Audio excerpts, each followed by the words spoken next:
Hey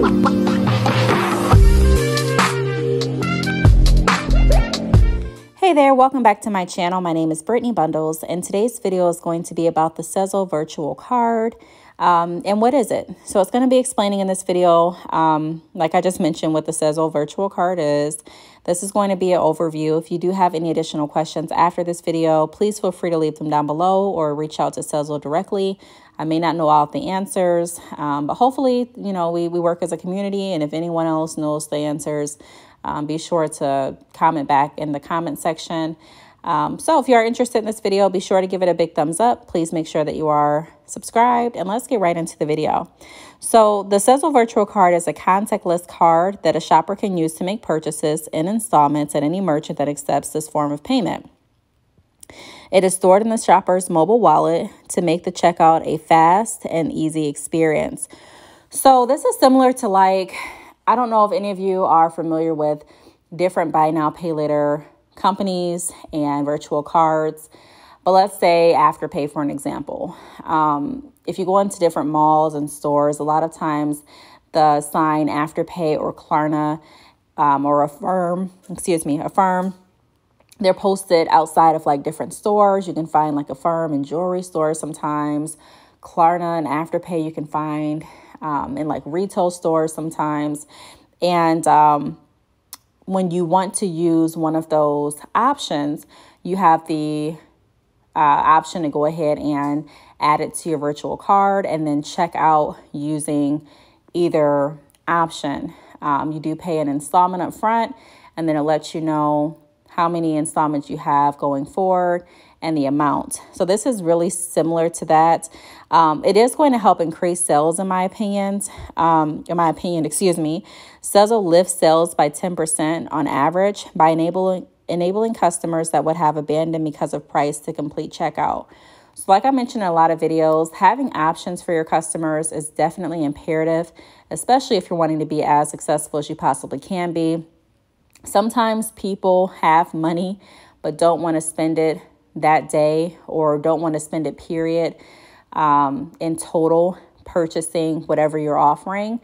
But the fact that you get your payment up front and they're able to make payments, it's like a win-win on both sides.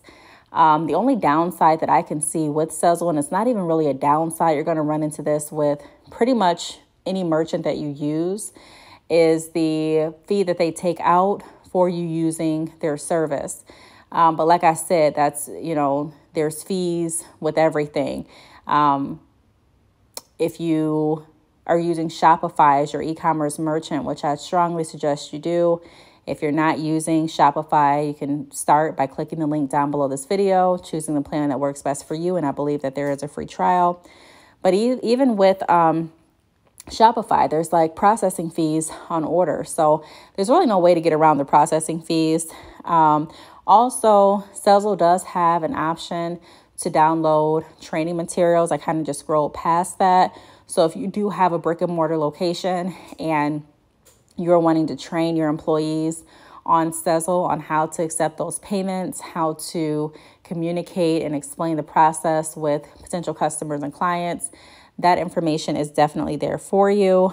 It also gives you step-by-step instructions on how to test to make sure that this is available for your brick and mortar location. I really wish that this was available when I was operating my salon. I can tell you this would have made transactions so much more seamless in a lot of different aspects. I feel like we would have had a lot more clientele, giving people the freedom and flexibility to be able to purchase the bundles that they were needing to purchase or wanting to purchase, as well as paying for the style. Please excuse that, my microwave just went off, but or my oven. But I just think it would be so much more seamless. Here are some frequently asked questions. So I'm just scrolling down so that you can see it. How do shoppers use the virtual card? They kind of explain that it's in your mobile wallet. The spending limit includes both virtual card orders and standard Sezzle orders. That is something to keep in mind, and also to relate to your customers. Some people may not know that the spending limit is the same. They may go to their Sezzle app and see that they're approved to spend, let's say, $500 for an example, and they may think that that's only for the app, like only if they purchase certain items online. It may not think that that counts when they are wanting to shop in an actual store, but you get one limit, and whatever you purchase, whether it's in store or online, it takes from that balance. How do shoppers sign up? That's another question. All of these questions are linked at the bottom of the Sezzle website. So if you are interested, you can definitely go over to Sezzle.com and read through the frequently asked questions. Also, if you do want to apply to use Sezzle for your business, I don't have a brick and mortar location. I do use Sezzle very frequently. I have Sezzle available at the end of my checkout. Excuse me, as one of the merchants that my customers and clients can use. And it has helped increase my sales a lot. So if you are wanting to apply for Sezzle to see if you can use it for your online business or brick and mortar location or both, there's a link below this video as well. Click the link for Sezzle, apply, and see if you're approved. Then another question is, will shoppers' orders show up in my dashboard? How do I find their orders? So it also goes through the refund process. Merchants can't refund virtual cart orders through the merchant dashboard, but through their cart processing networks or network. Refunds do always tie back to one specific order. When we receive a refund on a virtual card order, it might be applied to any outstanding order. So if a shopper is saying that they didn't receive a refund, it's worthwhile to double check to see if that refund was actually applied to a different outstanding order. Shoppers can do this by logging into their account, navigating to their refunded orders, and selecting adjusted orders next to the order that was refunded. This is where they would see which orders were affected by their return. If you have a minimum order amount for your online checkout, it would also apply to your shoppers in-store orders. So it just gives you a lot of information. I just kind of read through that pretty fast, going through the FAQs, but I think this is a good step for Sezzle.